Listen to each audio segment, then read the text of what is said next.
Mən narsistəm. Çox vaxt pasiyentlərim mənə belə bir sual verir. Doktor, mən narsistəm. Mən onlara sual verirəm ki, heç peşmançılıq hiss edirsiniz, günahkarlıq hiss edirsiniz. Onlar deyirlər ki, hə, təbii ki, hiss edirik. O zaman deyirəm ki, narsist deyilsiniz. Çünki narsist bir günahkarlıq, bir peşmançılıq hiss edə bilmir, empatiya duyğusu olmadığı üçün. Nəyə görə hiss eləsin ki, hər şeyi mükəmməl, heyranlıq yaradacaq dərəcədə etdiyi üçün nəyə görə peşmançılıq hiss eləsin ki?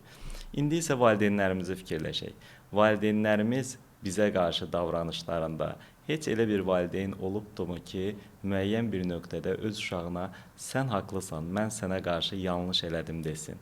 Burada valideynlərimiz də eyni prinsipdən gedirlər. Məni məcbur elədin bunu eləməyimə və yaxud da mən bir şey elədimsə, bunu sənin xeyrin üçün elədim.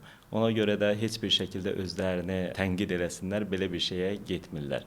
Bu onlarda şuuraltı bir səviyyədə, sanki uşaq üçün ən yaxşı şeyləri onlar bilirlər şəklində olduğu üçün bu düşüncəyə heç qapılmırlar da. Amma uşağın da öz dünyası var, uşaq formalaşır və bu formalaşma dünyasında bəzən ona öyrədilən ədalət duyğusunu tərəziyə qoyur və bəzən haqlı olduğu hallarda belə sırf valideyn dediyi üçün haqsız çıxarıldığında o zaman onda bir narsistik qırılma olur və bu ədalətsizliyi hiss elədiyi üçün gələcəkdə narsist bir valideyn, narsist bir uşaq yetişdirir.